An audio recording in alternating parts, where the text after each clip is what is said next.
Boa noite. Boa noite, é um prazer estar com os irmãos esta noite. E esta noite será uma noite especial, porque vamos estar na companhia dos irmãos da Primeira Igreja Presbiteriana de Rio Verde, também dos irmãos da Igreja Presbiteriana da Vila Rosalina, dos irmãos da Igreja Presbiteriana Pão da Vida e com aqueles envolvidos na capelania do Hospital Presbiteriano Dr. Gordon. Amém. Meus irmãos, é com muita alegria nós estamos nesta noite e alegria de ter a Primeira Igreja também. E gostaríamos também de dizer, nós estamos aqui com o templo vazio, os templos estão vazios e nós não estamos juntos fisicamente, mas o Espírito Santo de Deus, ele nos une. E, portanto, nós estamos nesse momento unidos no Espírito de Deus para esse culto de adoração ao nosso Deus. Nós vamos, nesse instante, dar início e nós teremos uma palavra especial de oração e depois nós estaremos ouvindo alguns cânticos. Pai amado, nós estamos aqui reunidos no Teu nome.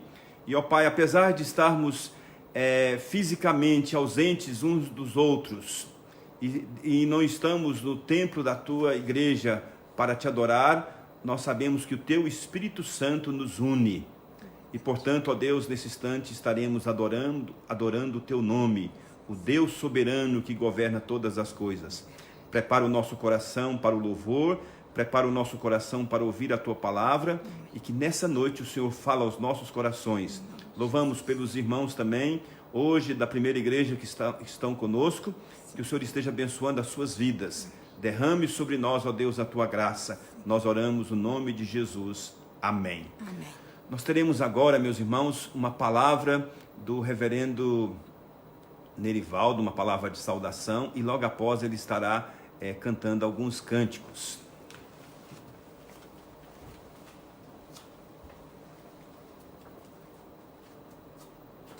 Boa noite, irmãos, graça e paz. Espero que todos estejam gozando de muita paz, de muita saúde, de muita segurança em Cristo Jesus. Minha esposa e eu estamos muito felizes de poder participar da liturgia do culto da Igreja Presbiteriana de Vila Rosalina. A igreja do meu tutor, do meu amigo, meu companheiro, reverendo Eudócio. Ele nos convidou e dessa forma nós estamos aqui para honrar o convite dele e ao mesmo tempo nós seremos todos abençoados com a mensagem que ele vai nos trazer esta noite sobre soberania de Deus. Vamos entoar dois cânticos de introdução. Nesta noite feliz, neste santo lugar, eu marquei um encontro com Deus. Seu amor é real, sua paz gozarei. Eu marquei um encontro com Deus. Eu marquei um encontro com Deus aqui, neste santo lugar de oração. Seu amor é real, sua paz gozarei. Eu marquei um encontro com Deus. E agora o último cântico. Tu és soberano, Senhor, sobre a terra, sobre os céus, Tu és Senhor. O Deus que não perde o controle de nada. O Deus que está sentado no trono. E de lá Ele tem o comando de tudo que acontece nesse mundo, especialmente o que acontece em nossas vidas. Tu és soberano sobre a terra, sobre os céus, Tu és Senhor absoluto. Tudo que existe e acontece, Tu sabes muito bem. Tu és tremendo. E apesar desta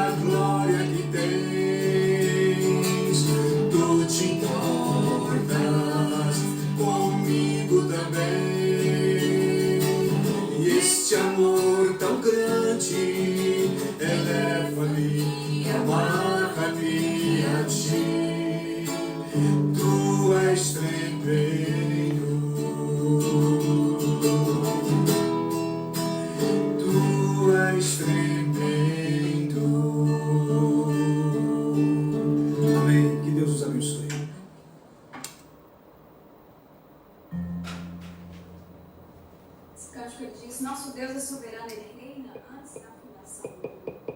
Deus não perdeu o controle da situação, ele já sabia que isso ia acontecer e ele está no controle de todas as coisas. Confie, descanse o seu coração nas mãos e nas promessas de Jesus.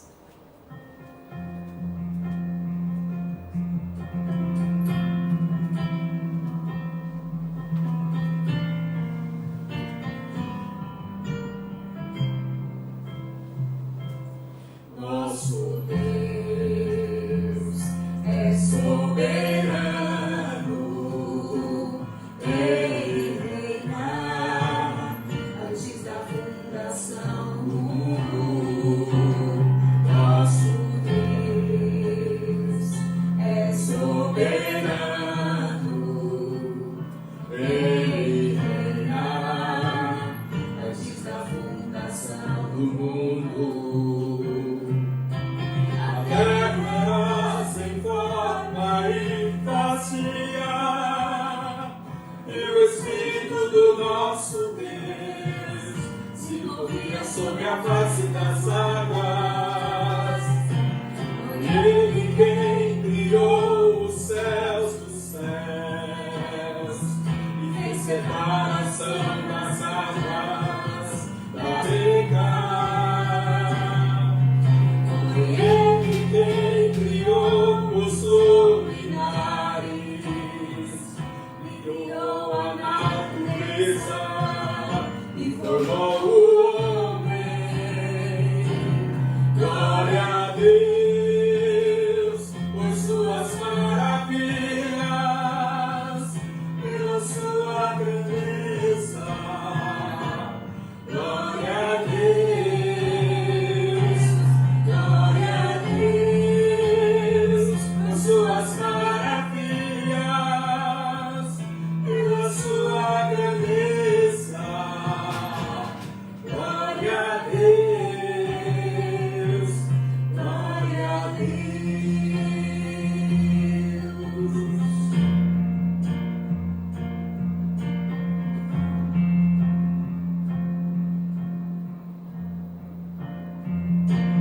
Nosso Deus é soberano,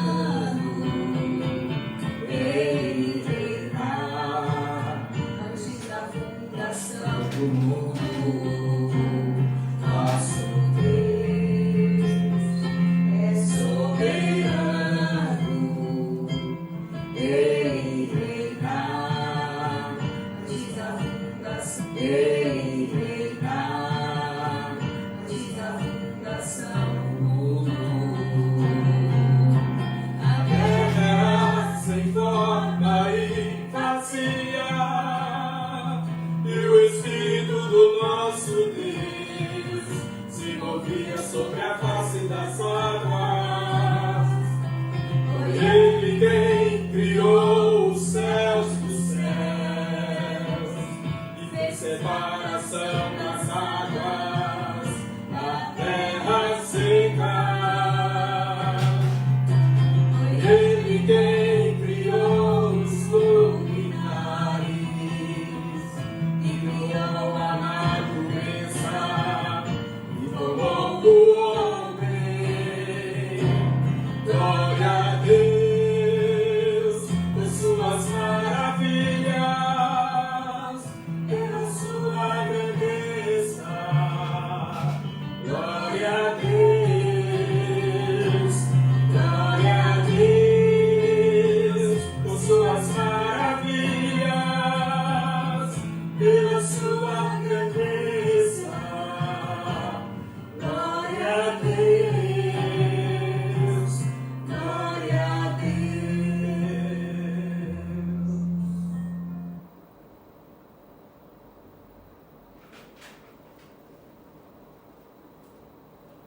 Meu barco é pequeno e grande é o mar. Jesus é por amar.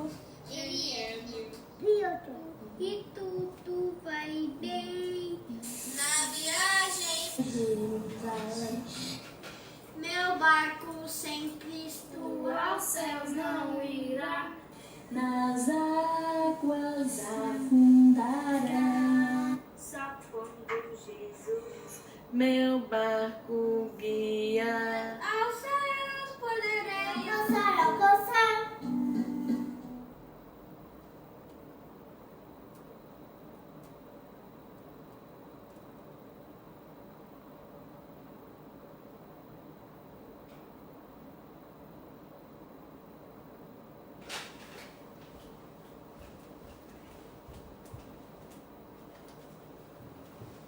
Meus irmãos, então, com muita alegria, nós agradecemos ao reverendo Erivaldo, a Vanilda e também a equipe de louvor, né? A Elise, o Helder, a Denise e as crianças, né, que cantaram esse cântico tão especial de que o nosso barco é pequeno, mas nós estamos seguros nas mãos desse Deus onipotente, Criador, que cuida do universo e de toda a nossa vida. Nós vamos, nesse instante, abrir a palavra de Deus para a nossa meditação, nossa palavra de Deus aos nossos corações nesta noite. Eu gostaria que você abrisse a sua Bíblia no livro de Isaías, no capítulo 46, o verso 9 e o verso 10. Isaías 46, verso 9 e o verso 10. Diz assim a palavra do Senhor: Eu sou Deus e não há outro. Eu sou Deus, e não há outro semelhante a mim. Desde o princípio anuncio o que há de acontecer, e desde a antiguidade as coisas que ainda não sucederam, que digo, o meu conselho permanecerá de pé, farei toda a minha vontade. Nesta noite eu gostaria de compartilhar com os irmãos sobre a soberania de Deus. A soberania de Deus e essa crise do coronavírus. O que significa tudo isso? Este é um momento em que a forma frágil deste mundo é sentida. As bases aparentemente sólidas estão tremendo. A pergunta que devemos fazer é: temos uma rocha sobre os nossos pés? Uma rocha que não pode ser abalada nunca? Jesus é a rocha, é a nossa rocha, onde firmamos os nossos pés nos dias de incertezas e de medo. Meus pecados, minha culpa, meu castigo caíram sobre o meu Salvador. Jesus Cristo, Ele morreu por nós. É o que a palavra dele diz. Portanto, estou livre da culpa, da punição. Estou seguro no favor misericordioso de Deus. Viva ou morra, disse Deus, você estará comigo. Ele, Jesus, é a rocha firme dos nossos pés, não é frágil, não é areia. Pouco importa o que eu penso sobre o coronavírus, ou sobre qualquer outra coisa, neste caso, neste momento. O que mais importa, e sempre será, é o que Deus pensa. E Ele não está calado sobre o que Ele pensa neste momento em que estamos vivendo. Dificilmente uma página da Bíblia é irrelevante para esta crise. A voz de Deus é sólida e doce. A minha voz é grama, mas a voz de Deus é granito. Diz a palavra, seca-se a erva, cai a sua flor, a palavra do Senhor permanece eternamente. O que Deus diz é verdadeiros e todos igualmente justos. A sua palavra é, portanto, uma base sólida para a vida. Sei que a estabeleceste para sempre. A palavra de Deus é conselho que precisamos. Ele é maravilhoso em conselho e grande em sabedoria. Seu entendimento não se pode medir. Quando ele dá conselhos sobre o coronavírus, é firme, inabalável, duradouro. O conselho do Senhor dura para sempre. O caminho de Deus é perfeito. Portanto, suas palavras são doces e preciosas, são mais desejáveis do que o ouro, e são mais doces do que o mel e o destilar dos favos. De fato, eles são doçuras para a vida eterna. Senhor, para quem iremos? Tu tens palavras de vida eterna. Portanto, no melhor e no pior dos tempos, a palavra de Deus traz paz e alegria inabaláveis. Que o nosso testemunho seja a experiência do profeta Jeremias. Tuas palavras me foram gozo e alegria para o coração. A doçura da palavra de Deus não está perdida nesse momento histórico de amarga providência. O segredo é, como diz Paulo, entristecidos, mas sempre alegres. Isto é, sabendo que a mesma soberania de Deus que poderia parar o coronavírus, mas não o faz, é a mesma soberania que sustenta a nossa alma. De fato, mais do que sustenta, adoça, adocica com a esperança de que os propósitos de Deus são bons mesmo na morte para aqueles que nele confiam. Gostaria de nesta noite, meus irmãos, compartilhar com os irmãos sobre a soberania de Deus. A frase providência amarga, é isso que é o coronavírus. Isso não é uma blasfêmia. Para descrever algumas obras de Deus como amargas, encontramos o livro de Ruth. Noemi, Ruth, sua sogra, que perdeu o marido e 2 filhos e uma nora através da fome e do exílio. E ela disse lá em Ruth: grande amargura me tem dado Todo-Poderoso. Ditosa eu parti, porém o Senhor me manifestou contra mim, e o Todo-Poderoso me tem afligido. Ela não estava mentindo, exagerando ou acusando. Foi simples e terrível o fato. A providência amarga não é a depreciação dos caminhos de Deus, é uma descrição. A doçura da palavra de Deus não é diminuída no meio dessa providência amarga. Se não tivermos aprendido o segredo de entristecidos, mas sempre alegres, a soberania que poderia parar o coronavírus, mas não faz, é a mesma soberania que sustenta a nossa alma. Saber disso faz toda a diferença. A soberania de Deus é sobre todos. O que Deus quer, Ele faz. Nesta mensagem, o nosso desejo é mostrar que Deus é quem governa, Ele é onisciente, Ele é soberano sobre o coronavírus. Quero mostrar que são boas estas notícias, esta verdade. É o segredo de experimentar a doçura de Deus em sua providência amarga. Dizer que Deus governa sobre todos significa que Ele é soberano.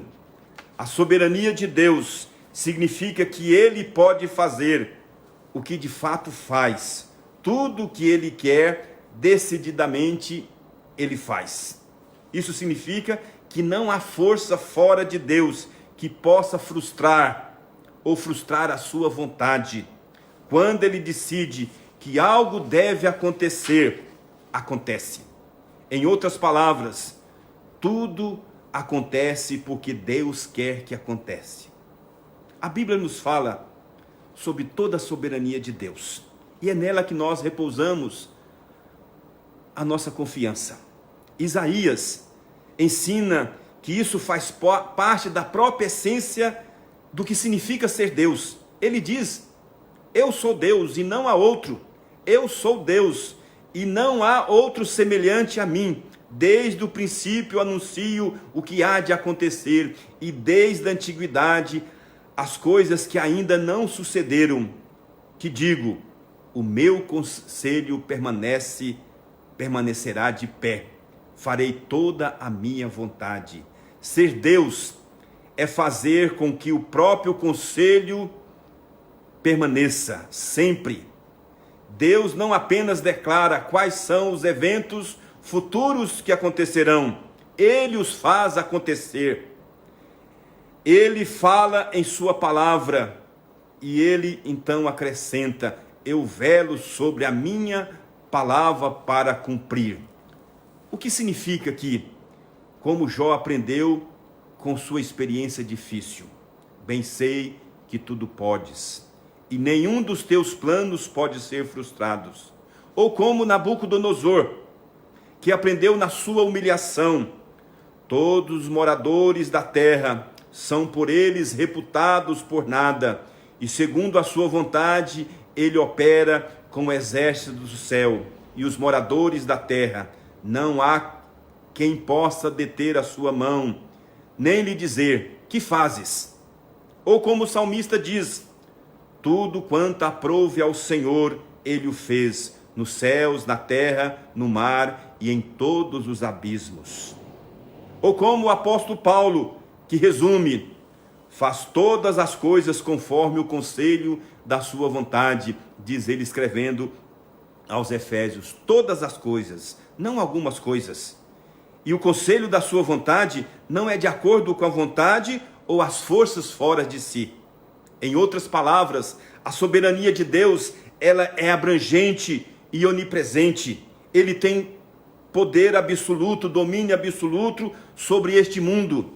Ele governa o vento, o raio, a neve, os sapos, os mosquitos, as moscas, os gafanhotos, os vermes, os peixes, os pardais, a grama, as plantas, a fome, o sol, as portas da prisão, a cegueira, a surdez, a paralisia, a febre, todas as doenças, planos de viagens, o coração do rei, as nações, os assassinatos e mortes espirituais. E todos fazem sua vontade soberana.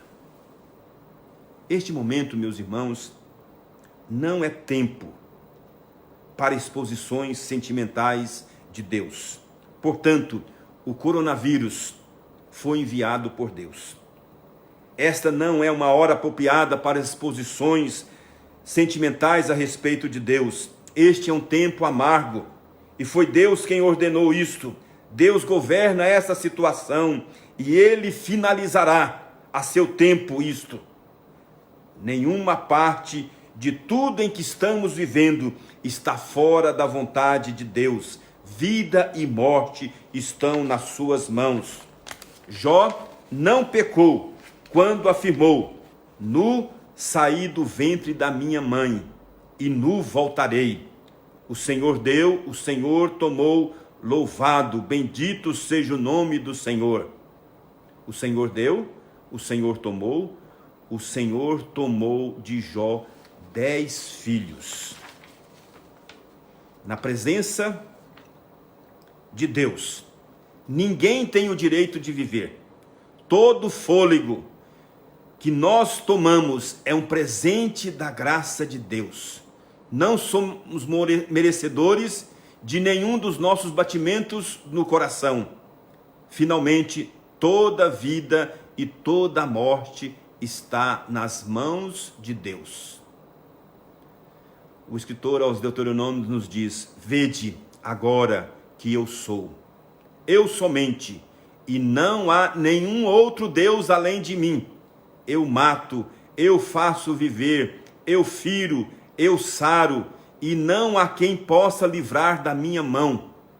Portanto, enquanto ponderamos sobre o futuro, sobre o coronavírus, sobre qualquer outra situação em que nos compromete a nossa vida, o nosso emprego, os nossos planos futuros, Tiago nos diz para pensarmos e anunciarmos. Em vez disso, devias dizer: se o Senhor quiser, não só viveremos, como faremos isto ou aquilo.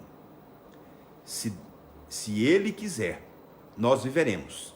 Se não, não viveremos. Mesmo que uma pessoa tenha parentes infectados, mesmo que esteja no grupo de risco, não é o coronavírus que vai dar a última palavra sobre a vida desta pessoa. Deus é quem decide. Isso não é uma boa notícia?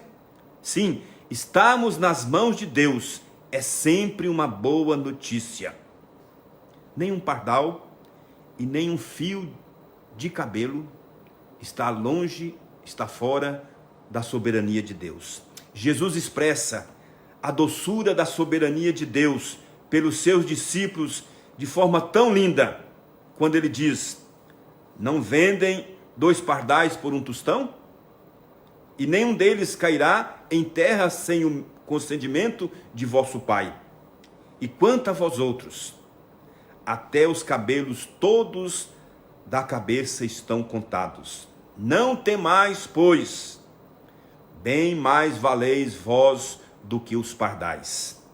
Nenhum pardal cai sem ser pelo plano de Deus. Nenhum vírus se move sem que seja pelo plano de Deus. Esta é a soberania meticulosa de Deus. E Jesus disse a seguir 3 coisas. Primeiro, a vida tem mais valor, a sua vida tem mais valor do que de muitos pardais. Segundo, os cabelos de sua cabeça são todos contados. Não temas. Por que não? Por causa da meticulosa soberania de Deus. Quer vivamos ou morramos, sirva a sua santidade, justiça, bondade e sabedoria. Em Cristo, não somos seus servos dispensáveis, mas somos filhos valiosos. Você vale mais do que muitos pardais. Este é o segredo, mencionalmente anunciado, sabendo que a mesma sabedoria que pode parar o coronavírus, mas ainda não fez, é a mesma soberania que sustenta a nossa alma. E não apenas sustenta, mas faz com que tudo, amargo e doce, trabalhe em conjunto para o nosso bem, para o bem daqueles que amam a Deus, daqueles que são chamados segundo o seu propósito. Estar na soberania de Deus é sermos imortais até que o propósito dele em nossa vida seja cumprido. Esse tipo de confiança na soberania de Deus nos faz uma confiança sólida em face da morte que encorajou o povo de Deus por 2000 anos. A verdade da sábia e boa soberania de Deus tem sido o poder estabilizador de milhares de cristãos no sacrifício de amor. Por exemplo, Henry Martyn, missionário na Índia e na Pérsia, que morreu de peste, como essa do coronavírus, quando ele tinha apenas 31 anos, no dia 16 de outubro de 1812. Ele escreveu em seu diário em janeiro de 1812: para toda a aparência, o presente ano será mais perigoso do que qualquer um que eu tenha visto. Mas se eu viver para completar a tradução do Novo Testamento na língua persa, minha vida depois disso será menos importante. Mas seja a minha vida ou a minha morte, que Cristo seja engrandecido em mim. Se ele tem trabalho para mim, não posso morrer. Isso foi parafraseado frequentemente como: sou imortal até que o propósito de Deus em minha vida seja cumprido. Isso é profundamente verdadeiro e repousa diretamente na realidade de que a vida e a morte estão nas mãos do nosso Deus soberano. De fato, toda a causa de Cristo está em nossas mãos. 7 anos antes, Martyn, aos 24 anos, escreveu: se Deus não fosse o soberano do universo, quão miserável eu seria. Mas o Senhor reina. Que a terra se alegre, por a causa de Cristo prevalecerá. Ó minha alma, seja feliz em qualquer circunstância desta vida, pois nós temos um Deus que reina, que é soberano e que dirige todas as coisas. Nós vamos, nesse instante, meus irmãos, suplicar a Deus que essa mensagem fique no seu coração. Descanse nas mãos soberanas desse Deus precioso. Nós vamos, nesse instante, ter uma oração e depois nós teremos a bênção e depois uns pequenos avisos para todos os irmãos. Nós vamos orar, minha esposa, nesse instante, estará fazendo uma oração. Oremos. Abaixe a sua cabeça, eleve o seu pensamento a Deus e ore conosco. Pai, em nossos melhores momentos, por Tua graça, não estamos dormindo no Getsêmani.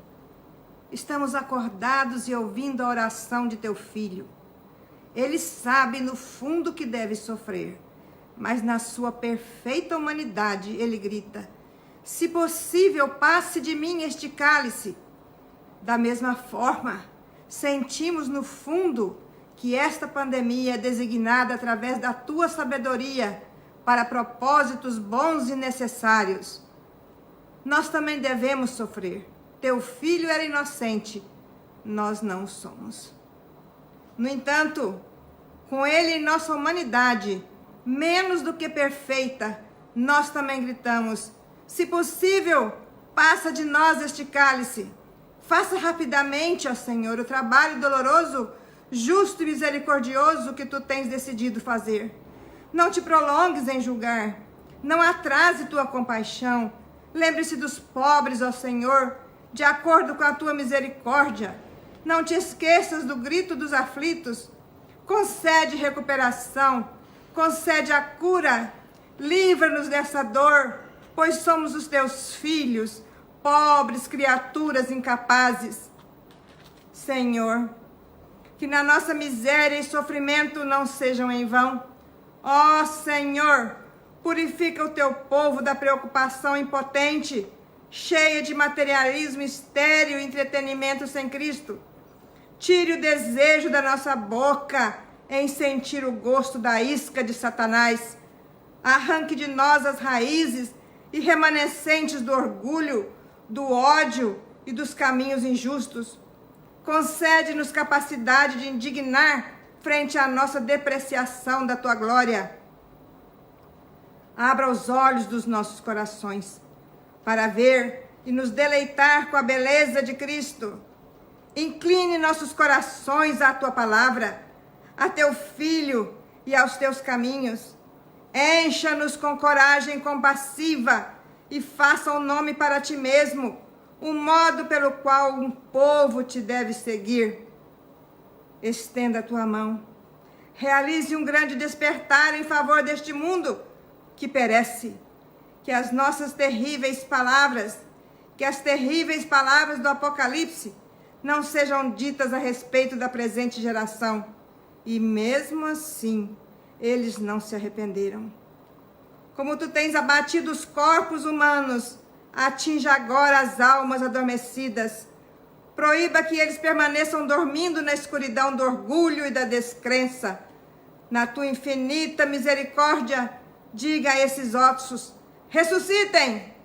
E traga os corações e vida de milhões de pessoas a andarem de conformidade, a andarem alinhados com os méritos infinitos de Jesus Cristo. Em nome e por amor de Jesus. Amém. Amém. E agora, amados irmãos, que o amor de Deus, o nosso bondoso Pai, o Deus soberano, e que a graça maravilhosa do Senhor Jesus Cristo, e que o poder e a presença do Espírito Santo repouse sobre todos nós e sobre todo o povo de Deus, hoje e para todos sempre. Amém. Meus irmãos, tenham uma noite de paz, descanso, repouse somente na soberania do nosso Deus. Quero agradecer aqui ao reverendo Nerivaldo por ter participado conosco desse culto, à sua igreja, e nós queremos dar uma palavra de saudação a todos, pessoal da primeira igreja, pessoal da Vila Rosalina, pessoal lá do Pão da Vida, pessoal lá do hospital. Que Deus abençoe a sua vida.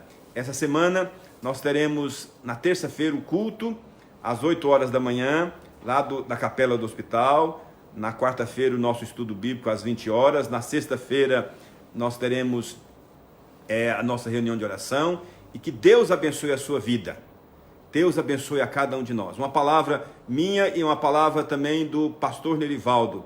Aqueles irmãos que têm trabalhado, que Deus tem dado a graça de milhares de desempregos, mas aqueles que estão trabalhando estão recebendo, envie os seus dízimos à igreja. Procure o seu tesoureiro e ele providenciará o meio para você fazer isso. Que Deus esteja nos abençoando e vamos sustentar a obra de Deus, porque a igreja de Deus, os templos estão fechados, mas a igreja de Deus está presente, viva e ativa e ajudando. Não esqueça das pessoas pobres, as pessoas de qualquer igreja que está, ou de fora da igreja, que está necessitada de alimento diante da crise, que nós sustentamos a cada uma delas. Que Deus nos abençoe, tenha uma noite de paz e Deus abençoe a sua vida. Amém.